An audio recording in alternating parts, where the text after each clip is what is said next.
The US says 5 Israeli military units were responsible for gross violations of human rights. The incidents in the occupied West Bank took place before Israel began its war on Gaza in October. Despite the findings, the State Department said the units have not been sanctioned. Patty Culhane explains. For weeks, we've been waiting for the U.S. State Department to announce the results of its investigation into whether certain units in Israel's defense forces committed gross violations of human rights. The reason is the Secretary of State himself, Antony Blinken, said earlier this month that he had made the determination. Now, this is important because if it is found that these certain units violated human rights, there's laws inside the United States that says no U.S. military aid can go to those units. Well, we now know it's unlikely to happen. 4 of these units have effectively remediated these violations, which is what we expect partners to do. It is consistent with what we expect all countries whom with we have a security relationship. The deputy spokesman here at the State Department was repeatedly pressed on this issue, and he just simply wouldn't answer the questions, such as what exactly were the gross violations of human rights, what units were involved, exactly how did Israel remediate the situation, and what kind of information Israel provided. Again, he simply wouldn't say. Patty Culhane, Al Jazeera at the State Department.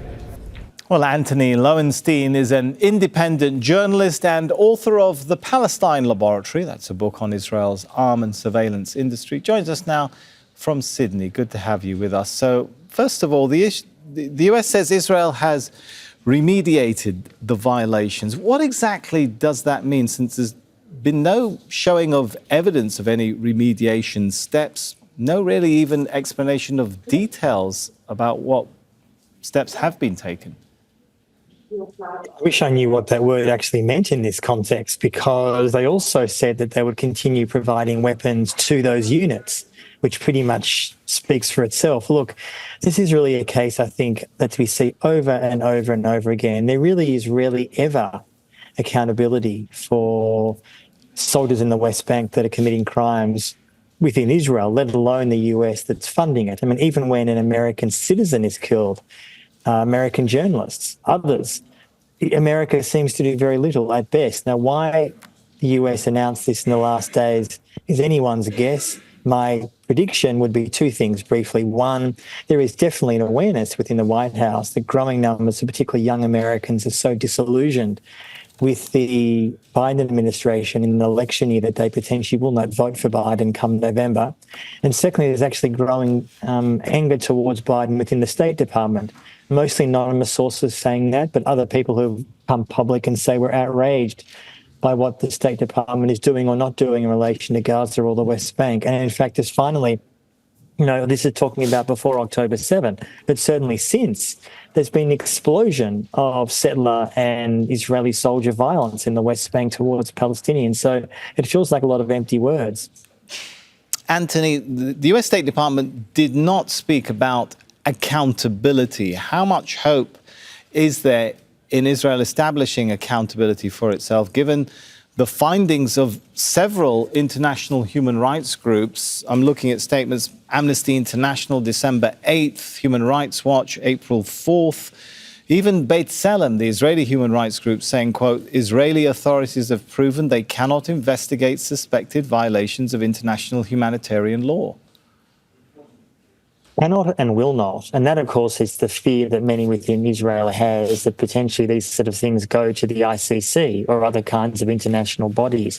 Look, historically, Israeli soldiers, let alone people higher up, generals, are barely, if ever, investigated, let alone prosecuted. I mean, the rate of Palestinians that are being killed or injured in the West Bank, again, long before October 7, but certainly accelerated since, is literally thousands upon thousands. I mean, what's so disturbing about this is that since October 7, and this, of course, has been happening, so-called administrative detention, thousands upon thousands of Palestinians have been arrested since October 7 in the West Bank, put in essentially black holes within Israeli jails, and allegations, serious allegations akin to what happened around Guantanamo Bay soon after 9/11, torture, starvation, really serious allegations. So the idea that the US is somehow interested in dealing with those units, some of whom almost certainly are involved in more recent problems or crimes since October 7. And it's been reported recently, Israeli officials have been speaking about the possibility of the International Criminal Court taking action against them. How is the US position shaping up on international efforts to try and hold Israel accountable? It might be good to remind us, Antony, about that US law that actually gives the United States itself the right to use force to counter ICC arrest warrants.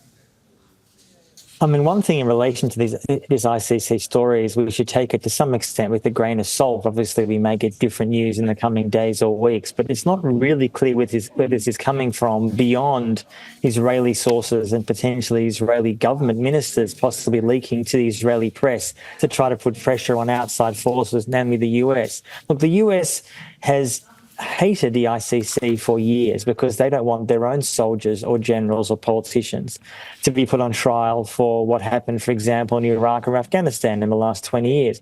This law that you were referring to was put in place by the Bush administration soon after 9/11, which essentially gives the US apparent power to almost use military force within The Hague, which is a different country in Europe, to free any American servicemen or women or others who are in detention. I mean, it's an absurd, insane law, which has never obviously been put in place.